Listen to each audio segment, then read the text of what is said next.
patiemo atakondi mapatinetemo oyo patiemo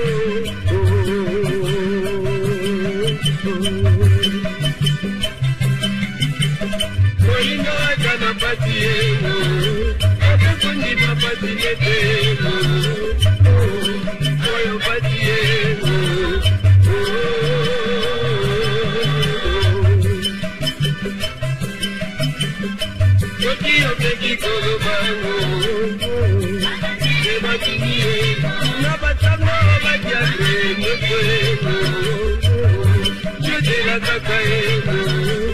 Matondo bandeko balandi émission bayindo bola muka mboto mabota mabino mbote na bandeko yonso bomese Nikolanda biso awa na République démocratique ya Congo mbote na bino bandeko yonso bobi kolanda biso bongo libanda ya mboka na nzila bongo yo internet po yambala yoko lisusu to mese Nikoloba émission bayindo bola muka ekoyaka o mabota mabino na tina se yoko koluka kozongisa conscience ya moto moindo na nzoto ya moindo po uta mwantango moindo azeko tambola na kozanga conscience yango moindo alei na fulu yango moindo alati na basuva toma ya tombola na mokuse moindo mobola ya yambonzoka nde ye moto afandi na mabele ye tonda kita tokolikia ezui mwantango tokutana kite biso na bino tala ngonga ebeti oyo tozongi lisusu na ngwende na biso ya mosala po ya kopusa manaka bomo mesano tomese Nikoloba eleko yeleko yane songia nzila fumukusu kia muzala mpanda na ngola bakobi bongo misala ya 1921 babenga bango nani nesongia nzila balaka bolo bakaka liloba moko lobi mikili apoto ko beta manesongia nzila balaka eloko moko ko beta Occident eko uta na Orient Afrique zena baloba oyo yonso baloba to benga bango nani tolobika kabala kisinzila manaka ya lelo elle est un peu spécial na bandi yango na mobiange mimoko na bombi ba casquette yonso ya bango soko tolobi to kenda na casquette ko luka balobela makambo soko tolobi to se limiter wana il est le conseiller juridique ya religion africaine Monsieur Katwala Chiba mbote na bino mbote ndeko kulutu na ngai opandisango monene ya ndombeli butale ya solo penza esengo makasi lelo kokuta na bino na tina bongo ya kolamusa bayindo oyo bazali ya kolala pamba te mosala oyo tozwaki na nsima ya nesongi ya nzila na nguya ya fumu kimbangu ezalaki ete esika bayindo bazali awa na Afrika, na Europe, na Asie, na Océanie, na Amérique, à l'Amérique du Nord, à l'Amérique du Sud. Misika nyonso lo poso moindo ezali. Misika nyonso bakitanya koko nzala panda na koko kitele kinambo bazali. Esengeli bongo balamuka. Pona nini pamba te bazala kati ya pongi ya colonisation na néocolonialisme oyo mundele akumbeli biso na ba forme na yango nyonso solo esengo pesai koyamba manabino na mokolo mwalelo matondo surprise et ali de voiler comme il de voiler bo moni na moto to kabola na bango manaka ya mokolo mwalelo nini etindi biso ko bete kuke na bango justement to yei ko bete kuke na bango sima ya kotala malako ya nesongi ya nzila baloba nesongi ya nzila batei babandaki na baradio babandaki na baome religieux to pusi ngonga nesongi ya nzila fumukusu ke muzana panda na ngola bakei na baome politique lelo bakei na baome scientifique sima ya malako yonso lelo mokili ekomi esika nini ngai na ali na mituna manaka ya lelo ekwala na mwa spécialité na yango soko tokoloba ndenge wana awana ndako ya mosala sima ya exposé ya ndeko na biso Katwala conseil juridique tokopesa mpe ntango na bandeko ya vuva mu télévision oyo baakompagnaki biso awa bakoleka bango mpe bomomesano bakozanga te ya bango mituna kasi na ino tokomi wana te monsieur Katwala lelo soko tokoloba bilaka ya misongi ya nzila ngita kobalisa na esika mokili ekomi lelo nini bokoloba na bandeko balandi to bokobalisa yango lolenge kani maloba omboka bino matondo mingi kulutu botale na motuna moyibutunde biso pamba teza na tina makasi kolandela bongo bomo ya bana na bato boyebi koya na kati ya mokili ezalaka mikolo ya kotanga ata kotokokende tina konuna me kozala malamu mingi sembo etikala na mokili ya solo malako ya nesongi ya nzila fu mokusu kia munzala pana na ngola soki toponaki ete tosolola na bino yango lelo ezali mpo tosalaki constat na kati ya mouvement na biso oyo ekolamusa baindo bongo makanisi constat libanda ya baye oyo tozali kovanda na bango oyo tokoki kobenga bango bacontemporain oyo baye lelo na eleko ya nesongi ya nzila oyo tokoki kobenga contemporain, ça veut dire génération à 0 à 100 ans oyo baye lelo na nesongi ya nzila eleko moko constat tosali ezali constat triste bolimisa biso tokodefa koto parce que émission tozosala ekolanda makaka na biso te baye oyo tosi tovutuki vana mpambu vidila ekolanda mape na bandeko na biso prétendument intellectuel oyo tant mosusu le côté à français et c'est pédisaka bango to pe baza la facilité à comprendre constat est triste et puis toza na regret ya makasi toza na mutu oyo ayeko kumbela biso lobiko mais tozosolola bango te mais pona nini tozosolola bango te mais pona nini pe kosolola lelo esika mokili ekomi koluka kobalisa yango na mayo balaka na okene musika te naza na simi na maboko na ngai buku oyo babengi les risques d'une nouvelle colonisation du continent africain par l'aile orientale. Très bien. Constat en interne et pas inabiso. Est-ce que vutuka bandeko na biso to sito vutuki ba auto bien kami to za ba Thomas hein ba missionnaire biso to zi mokumba ya kokumba sango ya lobiko ya loposo moindo na nzela ya vuvamu to sito zi musala ya ko vulgariser message zao. Est-ce que boyebi ke lelo nenge toza awa na kati ya mukili manso zoleka na mukili za na kati ya buku manso. C'est vrai que ekozala un peu trop prétentieux pour na bateau dans le bazu libako ya kotanga te et je parie même que sur 100% ya batu ya kati na batu ya libanda peut-être pas 10% batu basi bazu temps ya kotanga buku. Alors buku oyo ezalaki édité na édition Zimbasi depuis 2010 mais makambo ekomami awa eza malako ya 2010 te parce que fumu basi bakomaka livre moko na 1998 oyo bakomelaka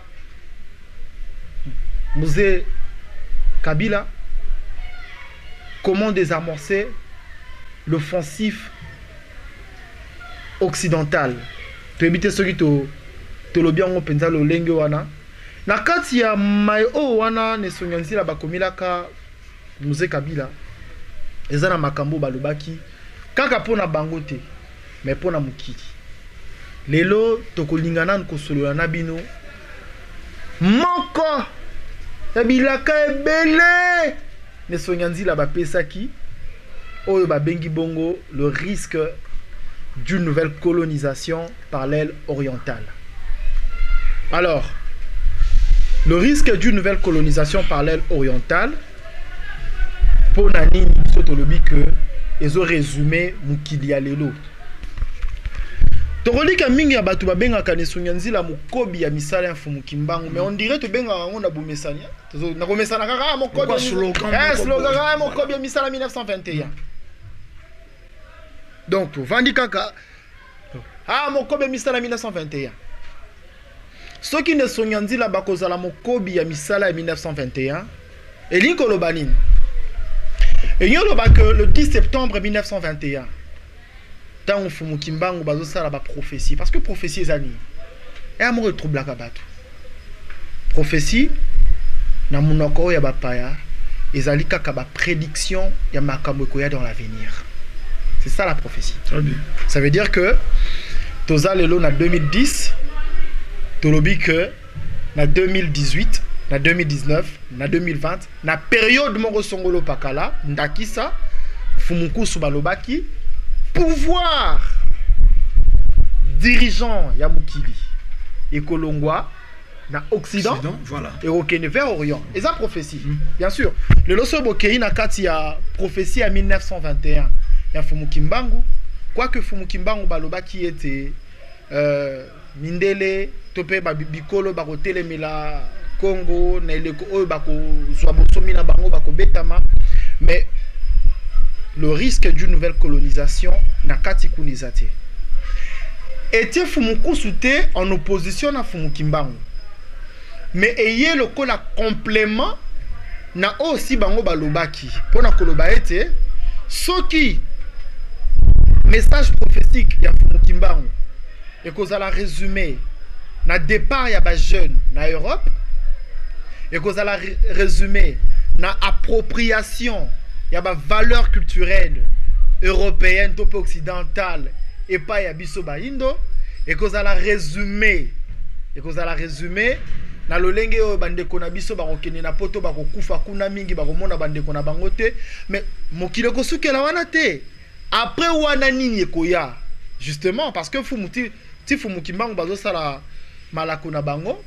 Et ça qui na période d'Occident, ça qui na ascension. Mais maintenant après l'Occident, ni koya.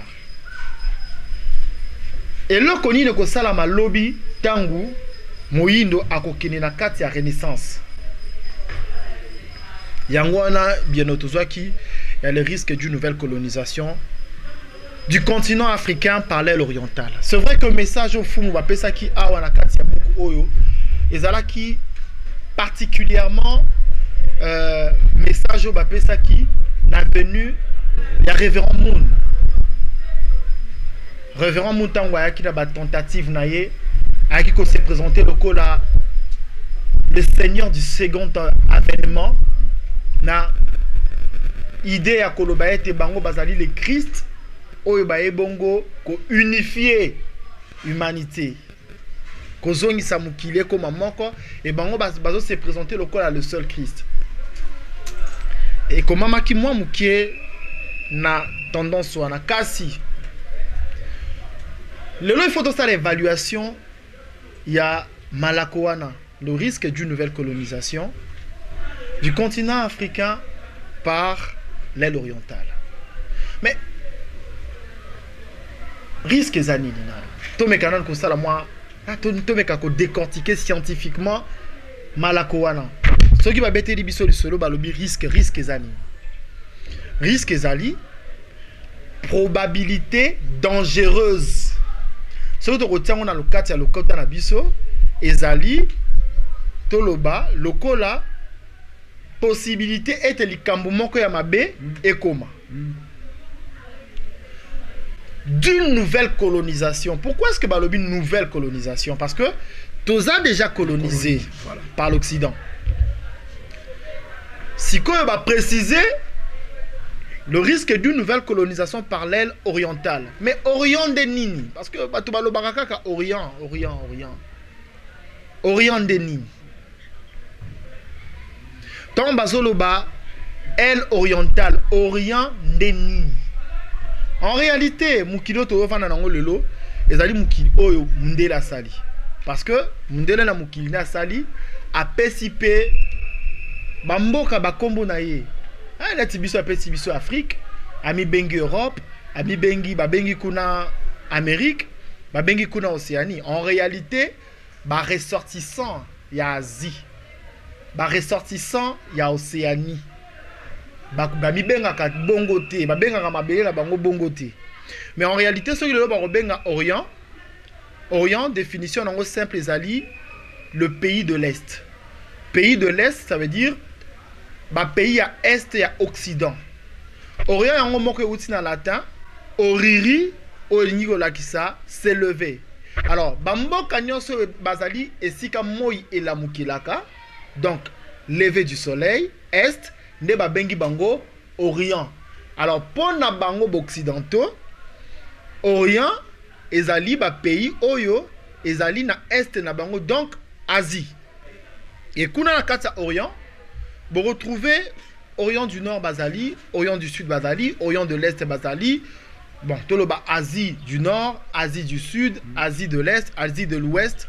Mais ce qui est na Malakoana, et lui que le bas était pays oeza na Asie na bangone mutu bazo kende kozwa bokonzi ya mokili sima ya Occident. Donc lokola bangone bakozwa bokonzi ya mokili sima ya Occident. Et lui que le bas était bangone bakokonza mokili donc toko konza malisusu mbala ya mibale yangona netine nouvelle colonisation. Alors fumu balobi na kati ya buku oyo que mutation ya pouvoir réseau salama ya commande ya pouvoir réseau salama entre Occident na Orient. Mais est-ce que bandeko basi ba comprendre que na moment tozolo babui awa mutation en réseau salama déjà na resolo na bino awa na 4 indicateurs ozo laksa que malako o fumu ba pesa kibiso bien avant ba édité beaucoup en 2010 ezoko kisama. Na 2010 parlons économiquement. Na 2010 ce qui te lobby le lot totanga maramotali puissance économique donc auto bengi ba richesse mondiale. Na 2010 bamboka oyo ezalaki na bozwi na mokili tangu malako ezo salama ya liboso ezalaka États-Unis ya mibale ezalaki ye Chine simanango milafu tokomaki yango esika moko biso tona bongo na nesunga nzila te pona kokanga nyonso. Donc ba puissance économique ya na 2010 ya liboso ezalaka Amérique ya mibale Chine ya misatu Japon bakisa na ba pays mususu occidentaux. Et ko évaluer ba richesse wana ba évaluer kango na o ba bengi na lopoto produit intérieur brut PIB na yebi ke boka kama PIB mais to ko faciliter compréhension na bato bazo la na biso PIB ezali nini ezali kaka indicateur o eyaka ko évaluer création ya richesse na kati ya mboka moko boye na période moko boye. Na 2010 PIB à pays occidentaux ezalaki likolo. États-Unis d'Amérique yemoko azaki ko représenté en termes de millions 14 624 ya PIB. À la namaka na Chine ezalaka 5 745 par million. Et puis Japon ezalaki 5 390. Wana na 2010. Alors tant fumu balobi était que mutation zo salama to siko na 2023 tout à la nombre d'indicateurs en ozo se présenter le lenge kan économiquement lelo ndenge toza awa États-Unis d'Amérique PIB naye est commis 25 796. Ya Chine est commis 19 460. Et Lobani en réalité ce botali ba chiffre bon moi que États-Unis d'Amérique azaka ka likolo ya Chine mais ce que autant pour ça la soustraction pour comprendre que Chine a bakisi 14 000 na 5 ans azalaki na yango. États-Unis a saline kaka progression à 6 000.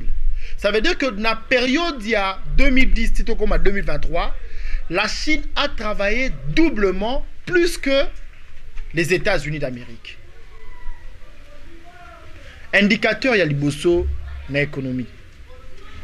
Et li koloba ke na ngonga o tozo lo banabino, il y a un ralentissement, il y a l'activité économique dans l'Occident. Parce que les États-Unis, États-Unis, ce n'est pas qu'un État. Les États-Unis d'Amérique, ils ont bongo composé dans 52 États.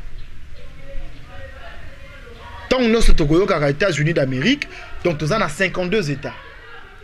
Oyo face à État comme Chine, et ko kite ko kolisa mbongo nango na ba même capacité wana. Deuxième indicateur. Et puis na marambota libongo kokolisa mbongo wana ti bomoni Chine azo kolisa mbongo wana parmi ba indicateur oyo permetaka batu baloba que économie wana ezokola ya liboso tozali na ouverture ya marché.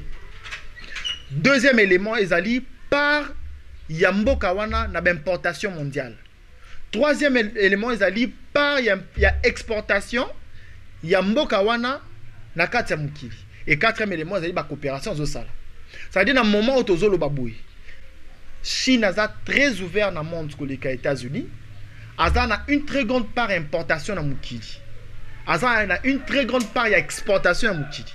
Pe azana ba traité na ba coopération belé na repé sabino élément moko à titre illustratif. Chine a signé un accord économique na Iran il y a 25 ans. Il y a plus de 10 milliards de dollars. Dans le moment où ça veut dire que ceux qui ont le but à partir de 2010, tout en 2023, que pouvoir écolongwana Occident et que vers Orient sur le plan économique est démontrable. Ça veut dire que la Chine a une plus grande puissance économique. Chine en tant que représentant et à partir d'Asie a une des plus grandes puissances économiques mondiales. Deuxième élément, en termes, il y a nombre de riches, nombre de milliardaires. Le 24 septembre 2022, le Crédit Suisse au Ezali, l'un des groupes bancaires certifiés, il y a Europe, où il y a un rapport sur la richesse mondiale. Le Crédit Suisse a aussi un rapport, il y a nombre de milliardaires au bazar. En 2010, tant que pouvoir économique Occident et Orient, États-Unis azalaka na 1035 milliardaires. Lelo na 2023, États-Unis azana ekaka na 777 milliardaires. Asie o azalaki na 899 milliardaires. Lelo Asie a 951 milliardaires et Asie a occupé la première place. Il y a un continent où ils allaient détenir les hommes les plus riches du monde avec 951 milliardaires. L'Asie est placée à la tête. Il y a un continent le plus riche. Asie a 899 milliardaires à l'époque. Lelo a commis 951. Lobby États-Unis a 1035, Bakomi na bango 777, ça veut dire qu'il y a une régression. Europe au Azalaki na bango à l'époque 954, le loi commis na bango 536 pour sentir que Europe a perdre nombre de milliardaires. Mais Asie, le loi a commis premier continent détenant le nombre le plus élevé, 951 milliardaires du monde. En 2010, économiquement, nous s'imaginer que bascule. Un autre élément, un troisième élément. Présence à Chine, Afrique. En 2010, investissement direct étranger, il y a Chine, et ça à peu près 7 milliards. Mais dans le moment où investissement direct étranger à Chine, en Afrique 300 milliards, États-Unis 83 milliards. présence démographique batu nakati ya Afrique. Parce que Chine tant aux obeta Chine, yende mutu ya Asie. O azo représenter le lot force PL orientale. Le lot nakati ya Afrique, ba chinois baza entre 500 à 1 million. 7 fois plus que la France, au Azali, le premier État, il y a Occident, au Azali a plus de présence en Afrique. Ça veut dire que le lot, économiquement parlant, bah chiffre topé si, bisote moto saliango, bah que le talent on a un grand rapport, il y a Crédit Suisse, bah rapport, il y a Organisation mondiale, il y a commerce. Batunion so bazo lo bak bascule des salami. Si ko boye bisanga nan bande konanga ba vutuka. Na 2010, tant on fout moi lo baki que mutation ya pouvoir eko salama ekolongwa na Occident ekoke de vers Orient. Bazala ki na ba chiffre nyon so anatem. Si ko le lot tozo vivre yango, est-ce que malakwane ko kisamite, tozo ko kisamate. Et là tozana nous sur le plan économique. Tozana nous sur le plan économique. Ça veut dire que le lot, photos à la fière, yakoza na mutoyo, aebini ne koya lobby. Personne ne pouvait s'imaginer que le lot, l'Asie, a le plus grand nombre, il y a des milliardaires dans le monde. Personne ne pouvait s'imaginer que le lot, Asie, a mboka au PIB le plus élevé au monde, à part les Sonyanzi là. Ceux qui font les boucles, il y a le risque d'une nouvelle colonisation. Chapitre 1er, Balobi, de la mutation du pouvoir dirigeant les mondes de l'Occident vers l'Orient. Je mets quiconque en défi. J'ai dit, je mets quiconque en défi. Batangelanga, Mutumoko. Batangelanga, Lingomba Moko. Batangelanga, Mouvement Moko, Oyo. Tout moto représentant na bango abimisa beaucoup o ya loba abeta lisolo ya déplacement ya pouvoir kolongwana Occident vers Orient. Exact. J'ai mis quiconque en défi. Et bah élément économique ils allaient le sur la place, ils allaient démontrer en que bah la qui peut en auto vivre. Ça veut dire que nakati ya lisanga ya vuvam. Bien sûr parce que nous avons conseiller juridique ya vuvam. Il faut battre la mouka. Parce que tu vivre, l'ikokisi, il y a ma prophétie à Nesonyanzi là. Prophétie rangée dans ces documents, tu bénis les risques d'une nouvelle colonisation. Monsieur, premier élément là, tu aurais lancé bino, botelemi na volet nano économique.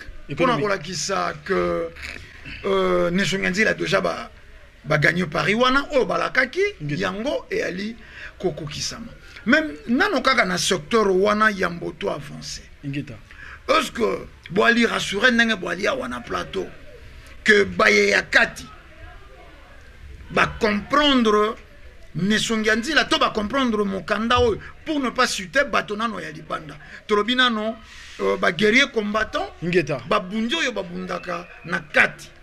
Bango peut pas comprendre le local la bino que déjà on est sur la baloba comme en 2010 na volet économique déjà maloba wana et joyi bokasi nango to ne fandeli na bino étant conseiller étant yambope to mandenge bolobaki bon on a pas incompréhension to ne songanti la peu bali mal compris même na kati. Mais émission et interpellations, je crois bien même que ne Sonyanzi la temps au Barolanda yango barozala très surpris.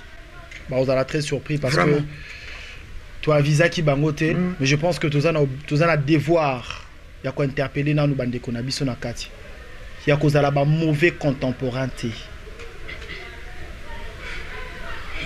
question botuni biso malheureusement batuna rapé motuni mituna mitunate tout ça là lelo évaluation en interne na bo sembo nyonso bavutuka banso bazolanda émission na ngonga o esika bozali boni basi batanga beaucoup oyo. Sur 100%, il y a vutuka oyo bazoli baku ya kotanga pe bazana facilité ya kotanga boni basi batangi beaucoup. Mais parce que pour la biso c'est fini. Ça veut dire tozana beaucoup ya victoire. Lelo fumu kimbangu nguya pe bokasi na biso na kati etumba oyo ceux qui tozo élevé bango na rang ya mobiki sinabiso parce que mayo balakaki tozo mona yango zo kokisa. Voilà. Siko mayo ne sonyanzila ba lobby. Yango tozo vivre les deux. Ça veut dire que les interpellations émission ezali une très grande interpellation. Pour na koyebisa bandeko na biso nanu na kati que toza na obligation ya makasi ya ko consommer vuvamo. Parce que mingi lelo batu bazo comprendre no songanzila te pona nini. Parce que voilà bavani na bakwena bango. Les uns pensent que religion des fois peut sa bango pour na kobongela. Les autres estiment que religion zo sale la bango loka malongate. Parce que selon bango, après avoir fait 20 ans, après avoir fait 30 ans la religion, il fallait basomba ba building, il fallait basomba ba mapangu, il fallait basomba ba mituka. Voyez-vous? Bah bossa dit que la mission biso toza nango ezana no yakomi bongisa biso mo côté. Écoutez, à un niveau tokobonga. Tokobonga na musala oyo. Soki to sali yango. Parce que biso toza lelo ndambu na kati ya religion, tozali ba ambassadeur ya Pemba Kalunga, ba représentant direct ya Pemba Kalunga. Et je ne pense pas que lelo soki sango est commis à niveau esengele koma tokozala ba masikini. Non. Ça veut dire que question botuni ezali question constat. Ba vutuka est-ce que batanga ba buko ne sonyanzi la komaka. Est-ce que ba vutuka ba komantaka pe ba buko ne sonyanzi la komaka. Parce que so ba vutuka batanga ba buko ne sonyanzi la ba komaka. Buku oya le risque d'une nouvelle colonisation et linga qui ezwa vulgarisation à un niveau moko incroyable. Parce que ils ont contenir ba prédiction, ba prophétie, ya makambo tozo vivre les loups. Et puis pour nani ba vutuka sengeli bazala na lolendo pe le fundu ya kozala ba vutuka. Parce que dans le moment où Songanzi a commis le risque d'une nouvelle colonisation, ezali na confession mon côté, mutu mon côté, mayele mon côté na mukilo etelemi pe na koloba makambo. Authenticité na originalité ya message o yangwana. O esengelaki que ba vutuka bazali lango fier. Ça veut dire que c'est une interpellation na ba vutuka esika bazali esengeli na bango esengeli na biso ba vutuka totanga ka babuku ya nesonganzila. Parce que babuku yo makambu bakomia wana kati eza ya bibwele te. Ezokende kobala na etumbo tozana ya. Mais allons-y, mollo mollo. Moi, j'ai toujours dit, on ne construit rien de bon dans une fondation mal assurée. Soko lelo to koma esika oyo nesonganzila biso to bakango o effort bali koloba makambo bali ko sala ba prophétie oyo ezali kokokisama bango vivant. Bien sûr. Et souvent toalina na ba prophète oyo baloba makambo kokisama bien sûr, mais na sima na bango basongi na mokila molimo bilaka na bango kokisami. Mais ya nesonganzila baza koloba Zoko kisama. Na bomo ina bango ezoko kisama. Ngeta. Mais et les autorités bana yakati bana yalibanda et toujours bakushe yonso bato batikali indifférent na message ya nesonganzila yambo boko ta na deuxième volet. Et moi nini étant conseiller juridique tant que vous avez mon andenge wana mais qu'est-ce qui empêche baya koloba que Fumukusu tant on t'observe bino vous avez raison tomitiki na simana bino bo guide biso qu'est-ce qui bloque nini ça vraiment ça là que bateau ba accepter nesonganzila na casquette na bango ya bakobi misala ya 1920. Vous savez bolimbisi pour na lokota il y a le poteau zo kota ka. Ça ne dérange pas to foutre lango minerval hein. Tobie kama kibantoma biso tobie kama kibantoma pour na kosala musala oyo na simane songanzila. Émission to sala lelo ezali pe remise en question, remise en cause. Motuna botuni biso et ya nonango za pekara na kati. Est-ce que bavutuka basala rapé évaluation la participation na bango na lutte tozomene? Vraiment quelqu'un avant nae banda zala vutuka atanga nae même pas beaucoup moko ne songendzila à coma complètement. Ils allaient remise en cause parce que na ndenge makambo ezokendelele soki libanda ekozwa sango oyo te na lolengo elongo bani soki ba autorité politique wana ba autorité administrative elongo na bandeko na biso banso wana bakokoka te kozwa sango wana comme il se doit, c'est parce que biso bavutuka na kati toza na obligation ya ko s'approprier nanu oyo bazopesa biso. Biso ne faut memela bango sango. Mais bon, biso na kati ya wasoki tozokoka te kozwa libaku ya kotanga. Voilà pourquoi est-ce que vous avez même un mouvement des incompris, il y a des aigris, il y a des jaloux, il y a des ignorants, et zobotama. Pourquoi? Parce que problème, il y a compréhension. Tu vas tenter à kotanga, tu vas tenter à komekola. Mais est-ce que c'est vrai, un mouvement wana, jalousie wana relomé ali pour bateau manque à connaissance bien sûr, parce que sur le lot mutazo qui libako otanga batangisa et puis balimbolela les risques d'une nouvelle colonisation du continent africain par l'aile orientale alinga kayeba ki azana nzela ya malamu ou ya ponaki azana nzela ya bonsomi, parce que na moment wana azana kati ya lingomba oyo ezopesa malako oyo ezokokisama mobikis na yango vivant. Vous savez tozo na émission au bosala kila ni sunyanzila pour na boye ya pape Jésus pour que baba na rosala babuku na ye, il a fallu attendre plus de 3 siècles. Constantin le Grand a attendu batwana bazeli 3 siècles. Jésus pour sangona chama na babuku, la première compilation babenga ki Bible. Mais biso toza na facilité mobiki siazali azokoma makambo azolaka ezokokisa. Voyez-vous la grande différence entre Jésus dans les Sonyanzi la bolimbi si tout ça li comparaison té, parce que les Sonyanzi la baza les Sonyanzi la fumuko ce qui a d'accord en tout cas toi là les Sonyanzi la baza les Sonyanzi la matondo et les kandenge wana vous allez comprendre. Le mission d'aujourd'hui est tellement scientifique. Bon supporter ndenge wana. Je suis avec quelqu'un qui maîtrise l'art, donc beaucoup souffrir nango ndenge wana. Nalingi to kenda na ino na bandeko ya reji tozwa élément moko to souffler moke bino pe bo lembeseke bo toali na bino en tout cas ndeto ko zonga wa dans quelques poussières de secondes potokoba émission na biso kasi akufi me batikali na somo wana.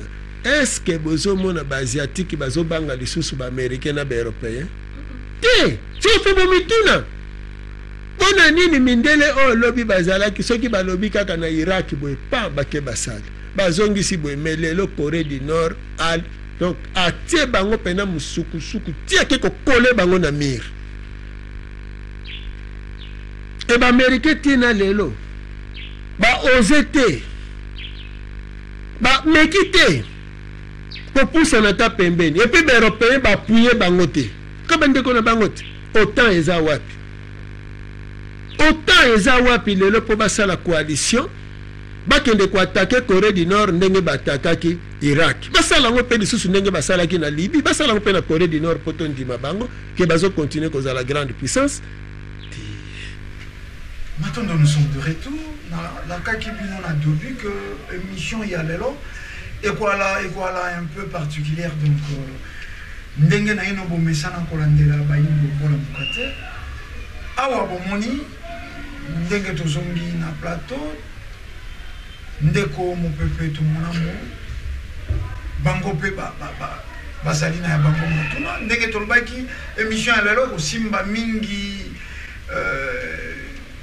moi makambo yo nesonganzila baloba bilaka malako ya nesonganzila mais oyo ezeko kokisa malelo ndenge biso tolobaka bato ba contemporain bazeko tala kasi bazeko mona te Qu'est-ce qui fait que basé kotala kasi basé ko monate ndeko mopepe mbote bonne santé mbote ndeko ndombele kimian lisungeni songe dina na kati etumba oye mwana ndako na biso kosa matondo mingi ndeko ndombele to sepeli penza makasi na ndenge bukanisi lisusu mokolo mwa lelo tozala elongo na bino na kati ya esika ya mosala bozalaki kuna na nkuku kasi bolandi conseil juridique tatuka toala ndenge ba brosser eteni ya liboso na volet économique parce que soko maloba ya lina eteni wana epai matondo mingi noko ndombele matondo mingi lisusu na bandeko balandi baibopisi susu penza tango pengonga ya kolanda etando ya bonsomi ya baindu vom télévision na nzela manaka iye baindu bolamuka lelo tozali bongo elongo na noko ndombele elongo na conseil juridique ya religion africaine vuvamu. En tout cas tolandi bino penza na bokebi nyonso papa conseiller kasi biso tolingi mo mokito kata mo ngambo parce que botelemaki mingi neteni mingi ya science mais tozonga na neteni ya molimo po biso tolobaka mingi mosuni po ezala molimo ndako kambaka kamba bongo nzoto ndako tambusa misala wito uti na biso na misala mais tozonga na ngambo penza ya molimo par rapport ya maitozali kosolo lelo ya malako ya mfumu nisongi ya nzila mai baloba oui biso pe toali na kati ya mokili toali na kati ya bomoi tobotami toali koyoka pe toali komona mai nisongi ya nzila baloba yali kokokisama po tokota na motuno na biso soki tozongi mwa mokie esima 2020 tango tolaki bongo na mopepe na biso ya bakorona awa nisongi ya nzila elongo na banoko basalaka émission moko le 13 avril 2020 balobelaki likambo ya korona yali te epai na biso ndenge tulukutu ya bato bango nyonso balobaka korona yali kasi nisongi ya nzila balobi ezala te et par après toyei komona ke bato bakomi conforme ke korona eyala te nisongi ya nzila to na kati ya mongo congo le 3 octobre 2021 balobi tosaka moto epela na mikili ya bapaya 3 jours après sima mikolo misato kaka moto epeli balobela likambo ya augmentation ya taux ya dollar depuis 2016 il est quoi ce qui dollar ya ki na ba 16 ce qui ba 15 et comme ati na 20 et lelo il dollar na 20 tout ça na kati ya bomo tu ali komo kasi mokili ali ko sosola te et lelo iye motuno na biso evandele sika mingi na ngambo moli moto mona ki boye ya mokonzi ya loposo pembe pap formation na kati ya mabele na biso mingi ya mokili bayebaki te tina o papa ilaki sauf nisongi ya nzila po bango kaka nde balimbolaki même nesika basalelaki mesi yango ndolo olingi koloba ndolo veli ntango bandokanga bakoko na biso bandokobisa bango ndolo tokende veli ntango aye esika wana lingi kolobaka ye kozwa milimo bakoko na bango to milimo na bango nyonso ya christianisme azongisa yango epai na bango etant que conseiller juridique maye oyo nisongi ya nzila baloba ekokisama eyali kokokisama to ali komona maintenant oyo balobi sikawa ete mikolo ezali koya christianisme epai na biso ezokende na kosila esengi moyindo alamuka en tant que conseiller nini bokoki kotalisa epai ya bacontemporain oyo boali kolobela mpe kolelela suite ya mai oyo toali kokutana na yango na biso na ntango ndeko nanga na sepeli nanu yambo kosolola na bino mokolo mwa lelo ezali mpenza esengo pesai na sepeli mingi mpenza na introduction ya motuna na bino ya koloba ete soki mosuni kozala molimo nde kokamba mosuni boyebi eteni ya likambo bolobi wana ekomami mpe na livre tokotangela bino passage moko toza na livre na biso page 25 ils les orientaux ils cherchent par tout le moyen pour nous capturer spirituellement puis physiquement pour que nous devenions des bons à rien. Puisqu'avant de contrôler le physique, il faut d'abord prendre le contrôle de l'esprit. Parce que c'est ce dernier qui dirige le physique. Et à son tour, celui-ci dirige ou encadre le travail, les inventions et la créativité.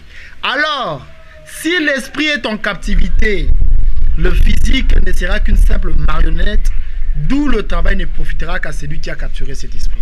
Donc, dans l'ingaki kakoyebi sabino que kaka mo eteni wana bolobaki ya molimbo moko kambaka nzoto malgré siku hein à part siku malgré te mais à part siku o etangisa kibiso maiwana na kati ya beaucoup ya le risque d'une nouvelle colonisation ezali pe na kati kaka eteni wana o tolobi wana ekoki pe ko sala ba buku kama mais bon tokokende mingi na biyano na mituna na bino ba contemporain attitude na bango kozala lolenge kani ya ndimbola on esonga nzila bapesi pona kokende ya milimo wana na papa mais bavutuka vana pambu vidila et lelo siko tokomi na double mission malheureusement tokomi na mission ya kovutola bavutuka na banon vutuka tokomi na mission ya kondimisa nesonga nzila epai ya bavutuka na banon vutuka mais bakotu na biso me ndenge nini tata conseiller ke loba makambo na mutu ase avutuka na ye ndenge nini okoloba o avutuka lisusu te oyi kozala vutuka eza kolata vert noir te kozala vutuka eza kolata lilingi ya balongo te kozala vutuka eza nanu état d'esprit eza nanu état d'esprit ya mutu oyo alimi kozonga esika oyo abungelaki ntango vutuka Thomas 2187 A, B, C, D, E, F azo kokate kokende koyekola boyebi oyo bapesi ye na kati ya buku ntango sikoyo bakoyebisa ye ke boyebi ke na songa nzila bango ne mokobi mosala 1921 réflexion na ye ekozanga fondement. Ça veut dire que arobana koluka a comprendre ngo na kiye. Nangongala lokola kozana boyebi te akotala siko baza mfumu. Ah azolata ba baza mikolo. Akotala bamituka. Akotala bambongo. Wana za défi na kati. Ça veut dire que ba contemporain ba vutuka na kati et sengeli bango ba mekola ni sonyanzila. Ko mekola ni sonyanzila lelo ezali nini? Kotanga babuku obazokoba bamwangisi samu biso toza parmi bato tolandaka ba émission na bino mingi pe en temps réel émission totalaki ya ndimbola de sonyanzila bapesaki ya boye ya pape totalaki yango tozalaki 71e personne 2 heures après Karboutiaki yango mais bavutuka boni lelo bazwaka pe libaku ya kolanda ba émission de songanzila masolo ya banoko bayindo bola moka parce que kunande tozokende koyoka makambo nini oyo ne songanzila bazotalisa pona mokili pe pona biso bavutuka na ngonga toyebi te tokozala kaka ba contemporain babungisi parce que tokozala na bonne compréhension te mokili ezokende liboso makambo ezo bon wana mukili message pezo s'adapter ba contemporain ba non vutuka voilà faut pesa des tendances wana oyo ba yoki makambo wana évidemment bazana ignorer kaka bazana obligation ya ko comprendre na lolenge kani parce que 1491 na pesa binore eloko moko oyo ko sala que ba contemporain il faut bazwa libaku ya kolana nesunganzila 1491 Kumunzinga Kuba zui baptême joie au premier kaka na kati ya buku oyo na mikanda oyo mfumu bakomelaki ba dirigeant européen na 1491 tango Kumunzinga Kuba ndima ko zwa baptême Kumunzinga Kuba sacrifiaki ba être noir ya Afrique ba terre noire na nyonso na biso. Sikoyo na 1921 Fumukimbangu batelemi mobikisi ya loposo moindo. Oh vuva mulelo azotea. Sikoyo vuva moya lobi kote de mayane sonyanzila ezali suka ya karma ya nyongo tokotaki na Exode 12:40 lokola tokangaka bana ya Israël pendant 430 ans. 1491 plus 430 ans égale à 1921 suka ya pasi na biso tangela ngai lingomba moko na mokili oyo bateyaka makambo ya lolengi wana sali ndeko na ngai chrétien si kazali ndeko na ngai islamisé si kazali na benga bango ata ba christianisé ba islamisé si bazali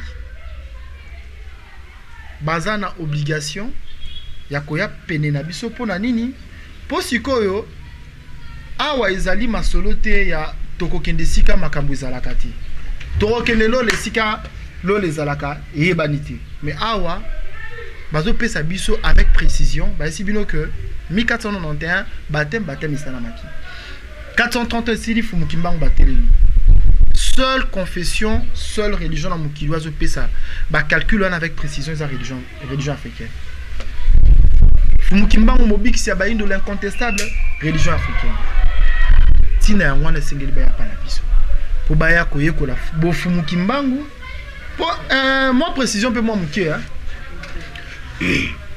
tozali na koyeba fumukimbangu na koyeba bon fumukimbangu eza makomi bale ekeseni bato ebele babi fumukimbangu batelemaki na kamba molongani ya nengwa mwilu botaki bapapa dia ngenda nyonso me bayebi bofumukimbangu te bofumukimbangu ezali na kati ya vuvamu mpo kuna soki aya kotanga nsiku bakotangise mokili akozwa mpe libaku ya kotala esika nini mokili ezali kokendele malako tozokende wapi le risque d'une nouvelle colonisation tatuka tola na simba moke tosimbi bino mwa moke ya bino wata eteni mosusu ya mbobo telema ndeko mosusu akomokoto wana na esika wana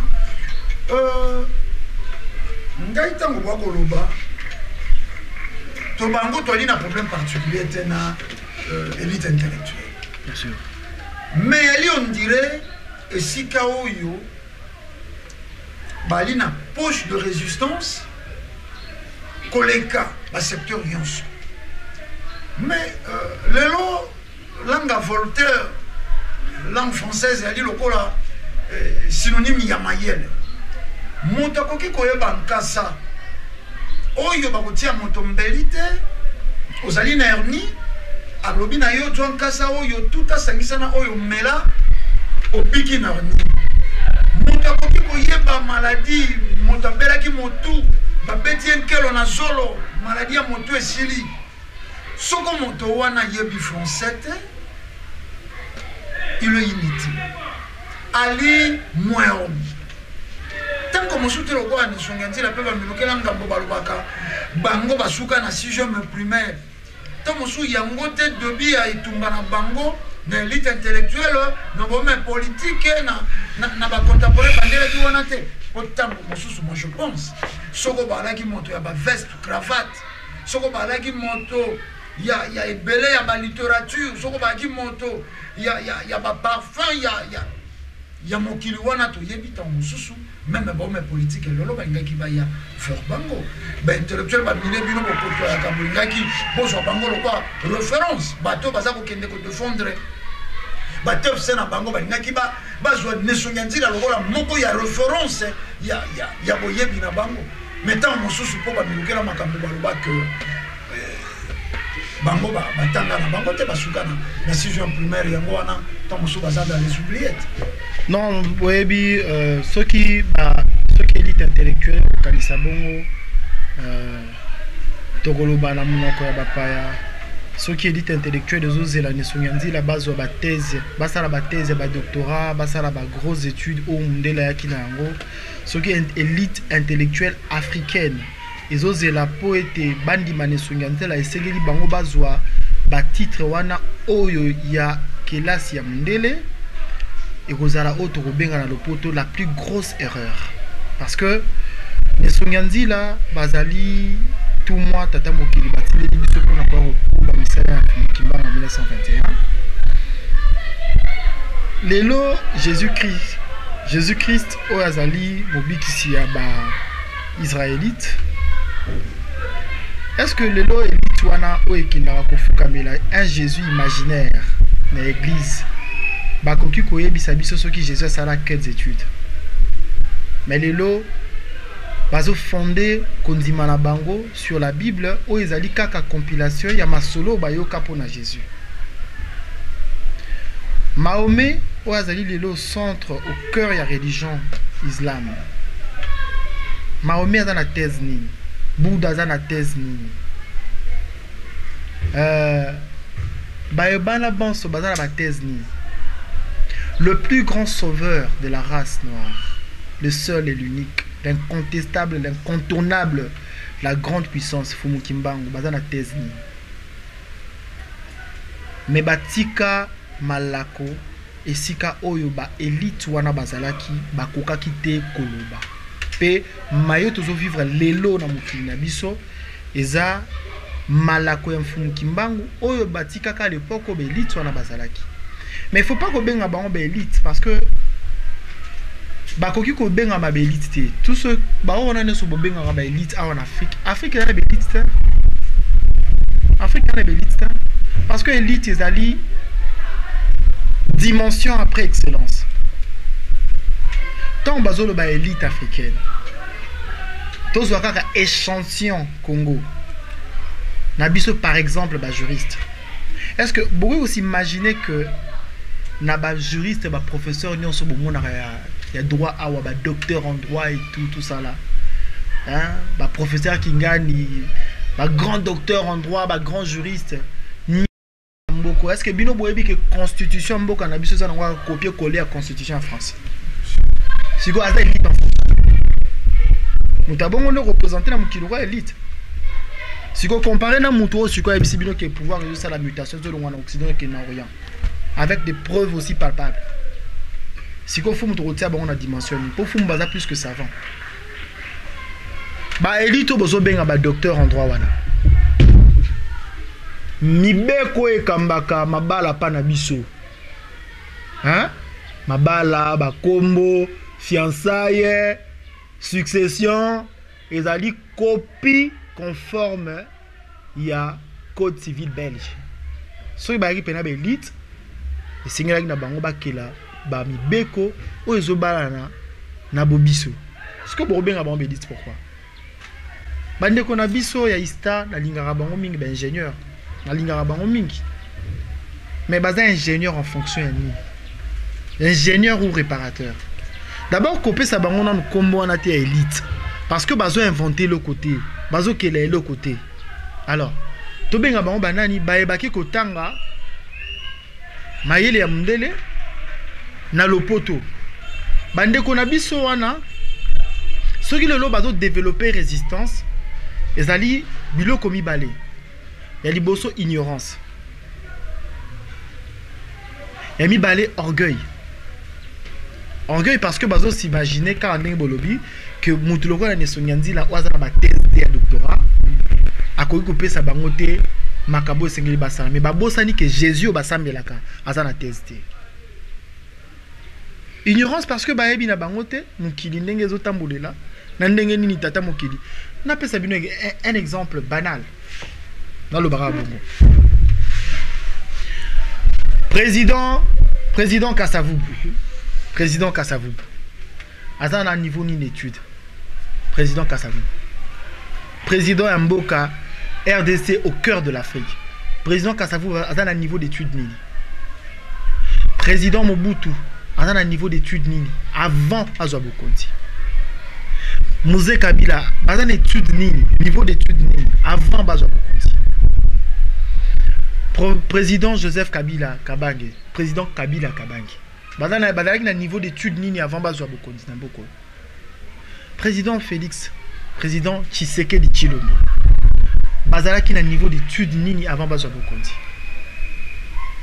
donc ba niveau d'étude wana eza nango na importance moko te liboso ya tata mokili azosala ngolu na oyo alingi na manaka pe na makanisi oyo baza nango mpona kokambela mokili esonga ntila baponamaki bazala mokobi misala ya Fumu Kimbangu baza na ntina ya batitre wana te oyo bango baza nango na ntina ete maye bazoloba ekokisama preuve palpable moko yango le risque d'une nouvelle colonisation balaka qui était au pouvoir ekolongwa pouvoir dirigeant ekolongwa na Occident ekokende vers Orient matando sofre toza kopusa na penza malembe boyebi etando ndenge tomeseni koloba eyalaka ngonga botonaka biso rigueur te kasi botikalaka nde fidèle na vuva mo télévision to na bamonisi vuva mo télévision na YouTube et beaucoup découvrir savoir beaucoup découvrir son frère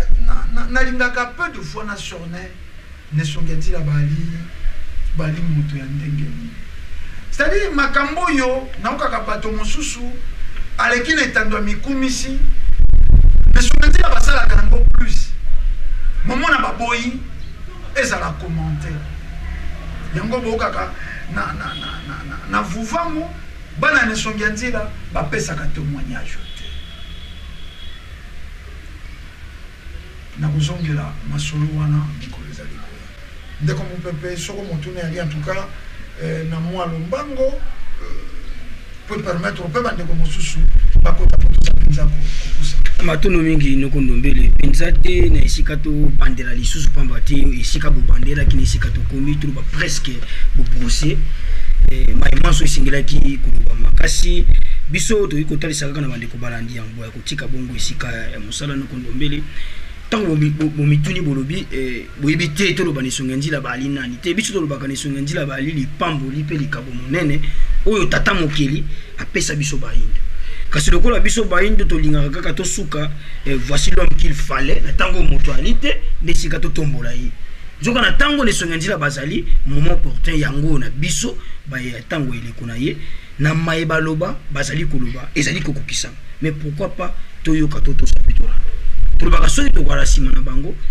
nde esika lobiko na biso yali kasi soki tokozwa na bango tokotia yango lolenge totiaka mpasi ya bayindo ekoki kozanga suka ntango mosusu nokondome tokoluka mpona mokolo mwa lelo tosupeli na biso na eteli wana ntina ekitika mpe lisu esika na bandeko mosusu matondo toza kopusana régie bopesi biso mwa élément bongo tozongawa na conseil juridique ya religion africaine Tatuka Twala Chibangu na bango nde tozali lelo ko brosser malako ya nesongi nzila fumukuzu ke mzana panda na ngola ko balisa na mai makomi lelo na mokili toke na netoni ya régie bongo tokusonga pona kokoba manaka ye ko linga mboka na ye mais il faut bolongola zododo sino te ayebi ko beta mundoki akoko balokela pendeko naye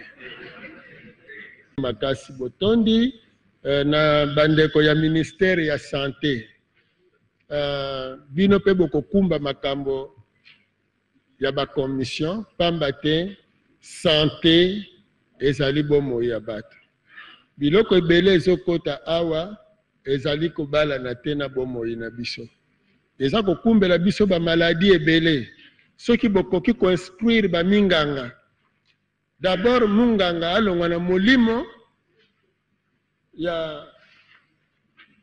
ya kozala mosambeli pona nini munganga kokoloba teke maladi onga nazomona eza ya kindoki parce que microscope edetectaka ndoki te me detectaka microbe est-ce que myome kozala penda maladi ya kindoki te fibrome barrêt cardiaque bobi ba maladie cardiaque awo eza provoqué mingi na nini parce que bato bazosala betide te ntango ezalaka kala frigo na kisasa ezalaka te maladie cardiaque ezalaki plus ya bato ya mbongo mpo soki akomi na mbongo akomela kaka mai ya malili me moi soki eza makasi banda kaka frigo ebimi na balabala mai ya pio moi ezongala omeli mai ya pio moteme yandu kaka azali refroidi na mai oyo ezali na température normale siko soko opesi mai ya malili makasi ake kosala contraction musculaire ozomona e contraction musculaire ekoki komema arrêt cardiaque plus que ozomela bamai wana ya pio ozomela bamai ya pio mokolo mosusu okosala arrêt cardiaque or que ntango okosala arrêt cardiaque eloko nini ekoleka makila lokola elekaka motema moto apompaka makila etango asali arrêt cardiaque oreye ya likolo atindiki azongisi makila na poumon arefule makila na poumon lokola poumon azali na voie respiratoire ye pa refule makila ye kobimo na zolo o kosiki bota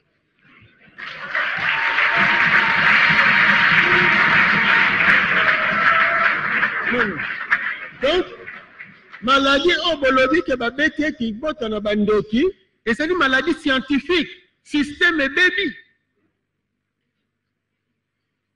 moto oyo aza kolia basoso ya baproduit bambisi ya baproduit soso eza nanu na age te eza na age ya 2 semaines asi akomi na taille ya 2 ans 3 ans maza kisi na kisi siko tangu yo le soso wana akobotelo bamafuta na nzoto e bamafuta wana na babiteni mosusu tango akoti na nzoto anticorps na yo akobundisa yango elekola akobundisa yango ekokende kokangama na esika moko ekoya kokoma bakiste ekomi bafibrome ekomi bamiome sikoyo aboti banzoto mosusu ono batata mwasi fibrome eza na monoko na biso siko tata mwasi na français ayebi te ndenge nini natia yo fibrome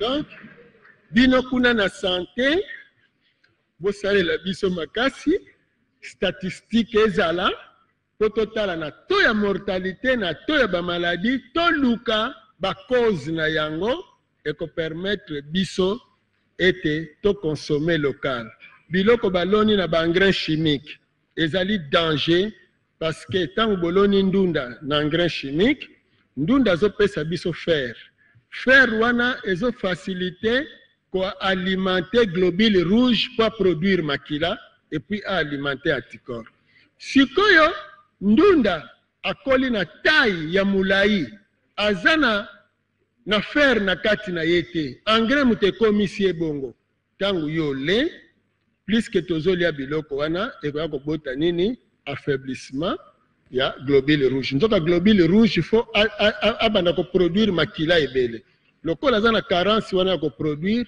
omona na mokolo na mwana mukete makile sili o bandoki bameli na tango akala bandoki bamelaka te ndunda oyo ozolia na batomati baloni na baengrais donc département ya santé boza na musala munene mpona santé ya bato alors so bokuti bibembeleki ebele bamaladi baleki ebele alors wana eza secteur na bino yango wana commission asengi collaboration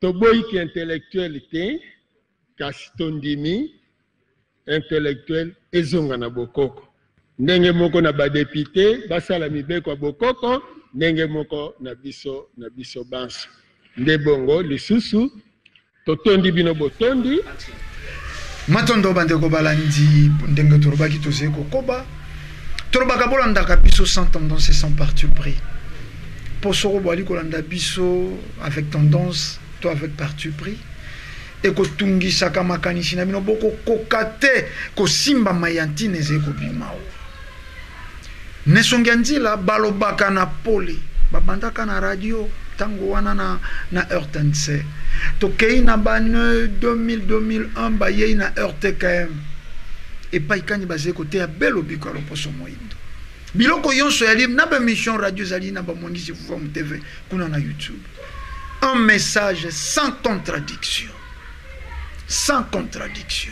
bolandi ndeko na biso mopepe yambo abima na plateau balobi pourquoi toali na mokili na présent ya moto tolingi kondimana te soki si akei po toloba voici l'homme qu'il fallait moko mosu na yoka pasi na motema nesongi ya nzela balobi na biso tango mosu moko na koala te bokomona bato bakodofile tango mosu bino maya miso ekokauka me yali na bato mosusu bakokoka kotika kolela ngai te mpo nini fo ezala ndenge wana awa lokwa tozali kopusana tolobaki émission ya lelo yali na baparticularité nango toyambi lisusu ndeko mosusu ndeko bwinja ingeli na plateau ndeko bwinja mbote boni bino santé mbote ndeko ndombele pona santé kimi ezali na kati etumba c'est vrai bozwi tango ya kolanda biso kuna na esika bwaki na molili vous avez religieusement suivi le conseil juridique. Est-ce que vous avez un petit mot à placer? Oui, au fait, l'exposé de notre conseiller juridique a suscité en nous quand même quelques curiosités et cela nous pousse à poser quelques questions à notre conseiller. Alors, comme vous avez parlé sur l'accomplissement des prophéties de Fumunkusu, Nous essayons d'abord de revenir vers les années 1921. En Banzasanda, le 10 septembre 1921, Fumukimbangu avait dit lors de sa prière que la guerre éclate en Europe. Arrivé en 1945, nous avons vu le déclenchement de la Deuxième Guerre mondiale. Alors, ici chez nous, le 3 octobre 2021, Fumukusu a repris la même prière. Et aujourd'hui, nous voyons la guerre qui se passe entre la Russie et l'Ukraine et dans laquelle l'Iran s'est immiscé. Alors, peut-on dire que la prophétie de Nelson Ganzila ou sa prière a produit ses effets, monsieur le conseiller juridique? Bon, très bien, merci beaucoup pour votre pertinente question. Je voudrais d'abord vous remercier pour cette question parce qu'elle est une question d'actualité. Je voudrais ici signaler que ce n'est pas seulement le 3 octobre 2021, c'est depuis 2017. C'est bien avant, depuis 2017 que Nelson Ganzila était en train de dire au monde que l'Europe connaîtra le déclin. Dans ce livre, il a également parlé du déclin de l'Europe. Le 26 juin 2017, Nelson Ganzila a écrit une lettre d'information et de prévention spirituelle aux dirigeants européens. Il leur a dit: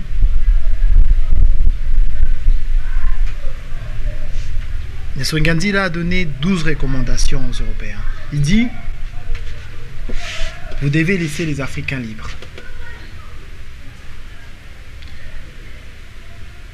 Vous devez arrêter, vous devez cesser avec les tueries en Afrique.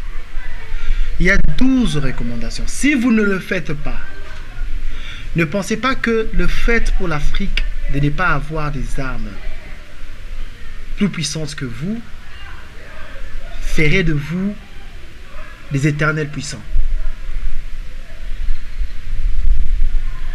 Mais les cris de détresse et les sangs versés par les Africains demandera et occasionnera une vengeance qui sera exécutée par le Père créateur de l'univers, le suprême créateur de l'univers.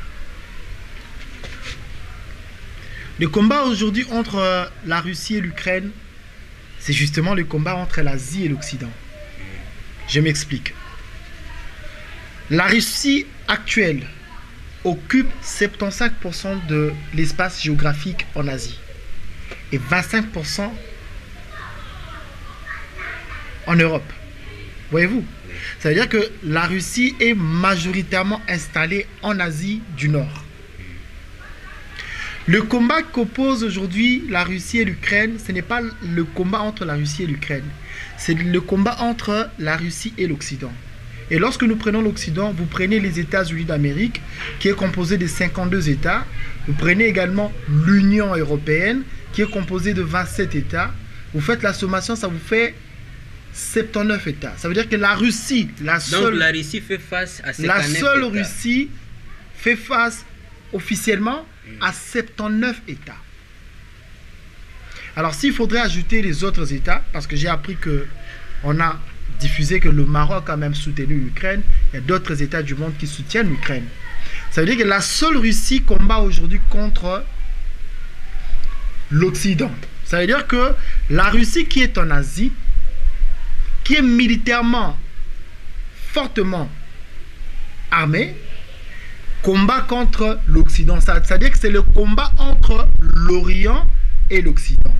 L'Occident n'arrive pas aujourd'hui à fléchir la Russie. Et Fumukusu l'a dit dans la lettre qu'il a envoyée aux dirigeants européens que s'ils ne viennent pas réparer le faute qu'ils ont commis ici chez nous, s'ils ne viennent pas réparer le préjudice qu'ils ont commis ici chez nous, s'ils ne viennent pas collaborer, s'ils ne comprennent pas que le monde marche avec la logique de la complémentarité et non la logique de la domination, l'Europe va s'effondrer. Il y aura des destructions. Et Fumukusu avait même annoncé la 3e guerre mondiale.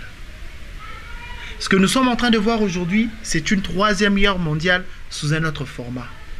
Parce que ce sont plusieurs États du monde qui se battent avec autres États du monde. Donc voilà, c'est ce que je peux dire. Nous vivons l'accomplissement de ce que Nelson Mandela avait dit. Parce que, hormis ces prières faites le 3 octobre 2021, il y a des lettres qui ont été envoyées aux dirigeants européens. Et nous le vivons. Et c'est une raison de plus aujourd'hui d'être fier d'avoir ces livres. Ici, aujourd'hui, je ne parle que de ces livres, il y en a autant. Voilà. La mutation du pouvoir dirigeant de l'Occident vers l'Orient. Voilà, vous venez de dire tantôt que les Blancs ont vendu nos ancêtres, les Blancs ont commis des crimes énormes ici chez nous. Mais comme nous parlons des prophéties de Mfumukusu Kyamunzala Mpanda Nangola, mais aussi nous touchons l'actualité, nous avons vu il y a des semaines la Turquie et la Syrie qui ont subi des catastrophes naturelles. Plus de 40 000 morts et des dégâts matériels énormes. Ça fait partie de la punition du Père créateur ou bien c'est seulement une simple catastrophe naturelle? Non, mais vous savez que spirituellement parlant, le hasard n'existe pas. Oui, oui. Savez-vous, le hasard n'existe pas. J'étais même en train de pleurer la fois passée. Vous savez, la guerre à l'est du pays, de la RDC, a occasionné plus de 18 millions de morts. Nous n'avons reçu aucune assistance d'aucun peuple du monde. Oui, oui. Aucune assistance. La guerre en Ukraine, les séismes en Turquie a occasionné plus de 45 États qui sont partis en aide. Aujourd'hui, on a évalué l'aide donnée en Ukraine juste pendant cette petite période à 1081 milliards de dollars, alors que la RDC n'a jamais rien reçu. C'est grave. Voyez-vous donc, le séisme en Turquie et en Syrie, c'est une des conséquences des lettres envoyées aux dirigeants européens. Ils doivent laisser l'Afrique. Ils doivent libérer l'Afrique. Ils doivent cesser avec les tueries. Voyez-vous, c'est également l'accomplissement de messages prophétiques de Nelson Mandela que nous sommes obligés, nous, en tant que Vutuka, de vulgariser. Merci beaucoup. Donc nous pouvons affirmer que les messages ou bien la prophétie de Mfumukusu Kyamunzala Mpanda Nangola ne passe jamais inaperçu. Bien sûr, parce que j'ai mis quiconque en défi ici. Qui peut aujourd'hui s'élever et me dire qu'il y a une personne, une confession dans ce monde qui prédit de telles choses et qui se réalisent? Il n'y en a pas. Il n'y a qu'à vous voir, Oyo, vous arrivez, vous trouvez quelqu'un dire des choses de l'Obiekokisa. Voilà. Matondo bandeko balandi, allez-y comprendre que tolobaki émission à lelo yali na mwa bandenge na yango. Yali na mwa ba oki bato ba keinete ba défi moi ba zone parisienne ba keinete na France tête ali awa. Et akandenge wana bolandaki tatuka twala conseil juridique balobaki bato baze kolanda biso to bakolanda ka biso elika bato ya mangala te voilà biso tolobaka nkota oyo po yango nde tolotaka yango pongi ngai na na lota na nkota ya Voltaire te bolimbisa ngai s'il vous plaît awa penza tokomi ko benda suka so vrai bandeko ya Rogi bapesa biso moi bopemi moko bongo tokozonga pona ko désannoncer puis tokozwa maloba ya bokabwani point moko mo lelo epa ya tatuka twala tokola kabino tokozonga bolandi démonstration et ali tellement scientifique vous devez respirer et sengi na bino bopema moke toko conclure lelo na ba volé misato balakaki koloba tokoliki atango tokoyoka bango tokobeta so ekuke po bakoba kofungwa makasi en attendant na ino tokomi wana te bandeko ya Rogi bo proposer bisolo ko moko bongo tokozonga wa po ya kosukisa wana tolanda mundelo sazolo bazo dénoncer rien kaza mundele ya tolobiki en tout cas ba mindele pe malamu bazali bango nyonso baza mabete owana posi yinde libango kala boyoka ka bango bongo po sikoyo basi ayebi esika oyo bakomi mopepe ya somo ezoyela bango na bandi bozoyoka na poto kuna bakanikile etomboki na Californie kuna bamoto ya kosakana te pamba te biso mpe baebola wa ebola bango nde bayaka nango po ndenge nini ebola ekoya komona na bakisi ezalele epa na bango ekotikalaka kosalema te mpe kozala te ye moko aye na maladi na ye nde wana eza baje na bango ya bamakambo na bango yango toza kolimbola boye siko mundele wana maye alobi bolandi malamu eske papa nkusu apesi ye mbongo te me ntina nini alobeli yango parce que epai bamindele basi ayebi danger oyo ezoyela bango na lelo Europe ezokende na kosila soki basali réparation te bakosila bakozika yango sikoyo bakongole tata mokeli akela biso bayini na convention spirituelle ya mokili ya molimo bakomi ti na niveau mindele bake kozwa mindele mpo baya balobela bino mayebosengeli boyeba balobi bien te lelo bamindele babelge na baaméricain bato baboma muse Kabila lelo lisusu président Kabila aza koconvenir bango te ozomona balingi balongola me boyeba bien qu'Afrique centrale oyo bosala erreur te neleko ya Afrique eza na posa ya indépendance nango Congo eza na posa souveraineté alors comment matondo bandeko balandi awa tokomi mpenza kobende bongo suka ya manaka na biso so vrai mobembo yaki molai me eyalaki to yali très important biso tomeseni kokoloba soko yali makambo ya bipelu soko yali makambo ya shima soko yali makambo mazangi ntina mobali akoma mpakasa likolo ya moto wana ezeba 2 heures wana boko supporter kofanda liboso ya etando bon ti valeur komi koleka liboso ba valeur zongi bongo shima te tolobaki toko combattre sikawa ba anti valeur il faut mayele za la liboso bozo beya na sima non bozo ba liboso mayele na sima monsieur le conseiller tatuka tola to komi penza na suka ya manaka tobike boalaki to boali na makambo bele ya koloba mais on est pris par le temps donc il faut to kenda na kosukisa bongo manaka na biso maloba boka boni pour mokolo molelo matondo mingi to sepeli makasi to koluka bino lisusu parce que les lots développer na bino aspect kaka moko ezali économique pour na ko démontrer na mokili mobimba mutation à pouvoir de l'Occident vers l'Orient. Okay.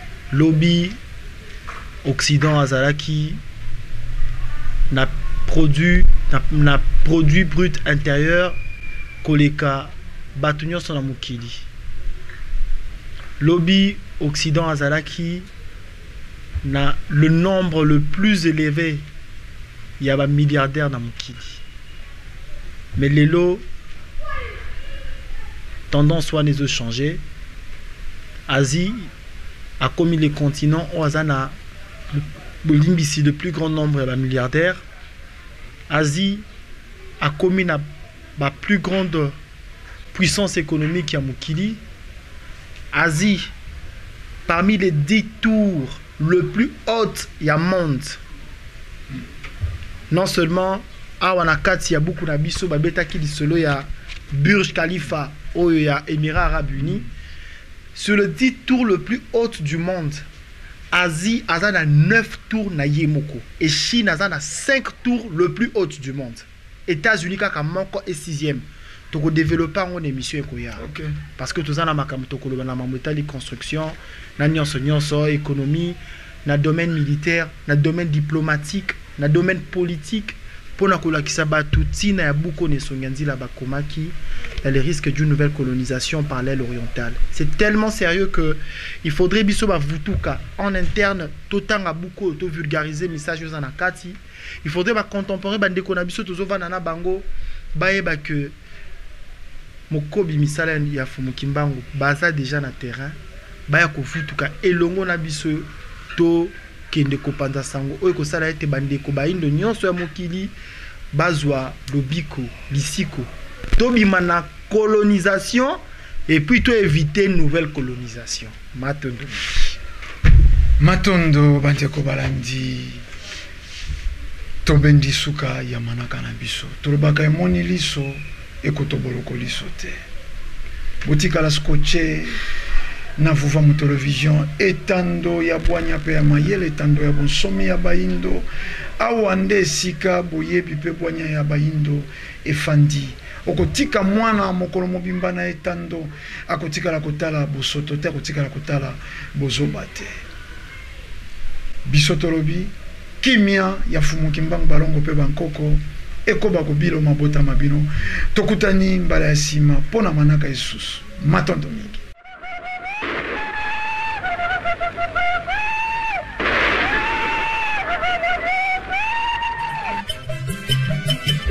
Molino atana patiengo atakondi mapatiengo oyo patiengo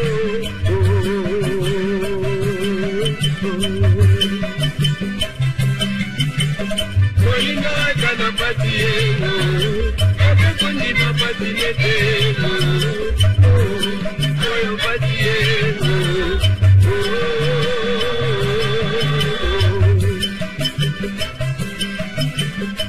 Yo quiero que te